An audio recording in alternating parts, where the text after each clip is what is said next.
おばんです. Every morning the chair was pulled slightly away from the table. She had closed it the night before. She began setting a place at that chair, leaving food. By morning the food was gone. One night she stayed awake to see who came to the table, and understood that her grandmother had not left the house at all, had simply stopped being visible, and had been waiting for someone to set a place for her again. Sit close tonight. Some guests never leave. It is time for chapter 144. There are houses that hold their previous occupants in a way that other houses do not dramatically, not in ways that announce themselves, simply in the particular quality of a space that has been lived in deeply and loved completely for a very long time. The chair that is always slightly wrong in the morning, the door that is always open when you were certain you closed it, the particular feeling of a kitchen that is not quite empty, even when you are the only person in it. Most people who move into such houses adjust to these qualities over time, accept them as features of the space. But occasionally, someone moves in who is paying careful enough attention to understand that what they are adjusting to is not simply the personality of an old house, but the continued presence of the person who made it that way. A woman had inherited her grandmother's house following the older woman's death. Her grandmother had lived in the house for over 40 years, had raised her family there, had continued living there alone for the last decade of her life. The house was deeply familiar to the granddaughter. She had spent considerable time there throughout her childhood and had always found it the most comfortable space she knew. She moved in with the intention of making it her own while preserving what she loved about it. The first morning she noticed the chair, the kitchen chair at the head of the table, her grandmother's chair, the one she had always sat in, pulled slightly away from the table. She was certain she had pushed it in the night before. She pushed it in again. The following morning, it was pulled out again. She checked the house thoroughly. Windows, doors, no sign of entry.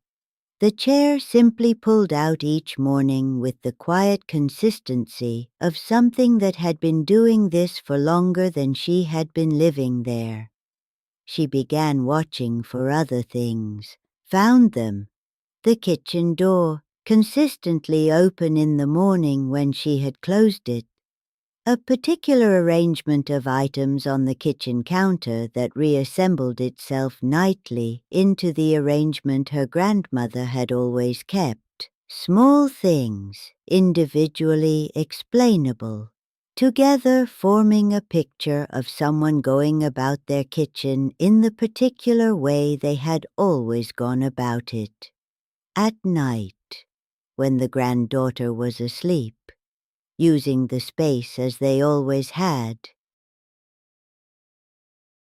If these stories have found their way to you, if you find yourself returning to this quiet room, there is something small you can do. Like and subscribe. It tells me, and whatever else watches from this room, that you were here and that you intend to find your way back. If you have a story of your own, Granny is always listening, watching, waiting. She found old letters stored in a drawer of the kitchen dresser, letters her grandmother had written but apparently never sent, to various family members, including one addressed to whoever would eventually live in the house after her. She opened it carefully. Her grandmother's handwriting, warm and direct in the way her grandmother had always been.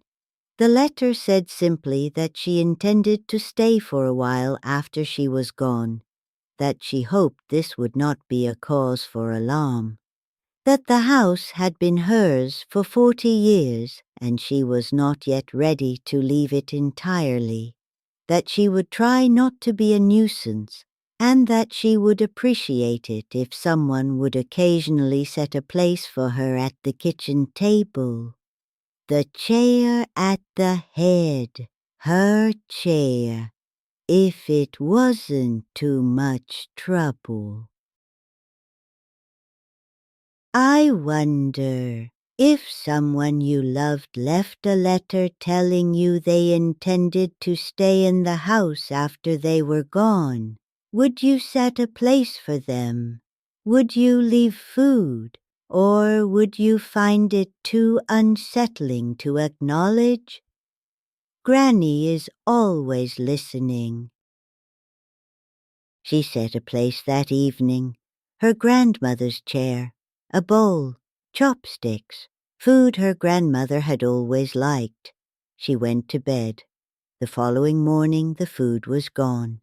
The chopsticks placed neatly together, the bowl clean, as though it had been used and washed and returned. She continued setting the place each evening, the food always gone by morning, the bowl always clean, the chair always pulled slightly out when she came to the kitchen, as though recently vacated. She told me she found it not frightening but comforting.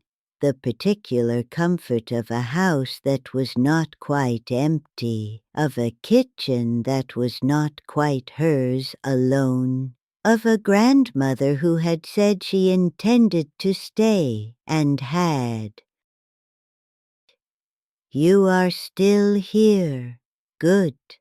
Some stories need a witness all the way to the end. I wonder if someone you loved left a letter saying they intended to stay. Would the food you left them be gone by morning? She stayed awake one night, not from fear, simply from the particular curiosity of someone who has been setting a place at a table for 3 months and wonders what comes to sit there. She sat in the kitchen in the dark, waited. At some point in the early hours she became aware of the chair moving, slowly, with the deliberate care of someone trying not to wake a sleeping household.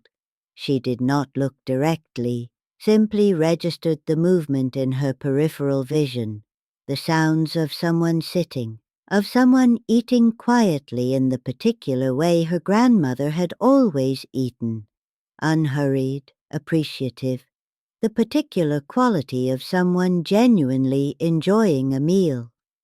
She sat in the kitchen in the dark and listened to her grandmother eat, and felt, for the first time since the funeral, entirely at home. Oshoshina, she said quietly into the dark, for the food eaten, for the place set, for the grandmother who had said she intended to stay and had kept her word. I think about what it means to love a house so completely that 40 years of daily life in it creates something that does not simply conclude when the person who lived it is gone. The chair pulled out each morning, the kitchen door, the counter arrangement, the food eaten in the dark by someone trying not to wake anyone. These are not hauntings, they are habits, the deep grooves of 40 years of daily life continuing in the only space they know. And the grandmother's letter, written in the particular directness of someone who had thought carefully about what she wanted to say and said it simply. is perhaps the most honest document I have encountered in a long time of listening to such stories. She intended to stay. She stayed. She hoped someone would set a place. Someone did.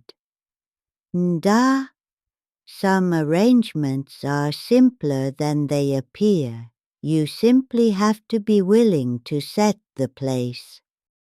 Another whispered story from Japan, shared quietly here beside the kotatsu.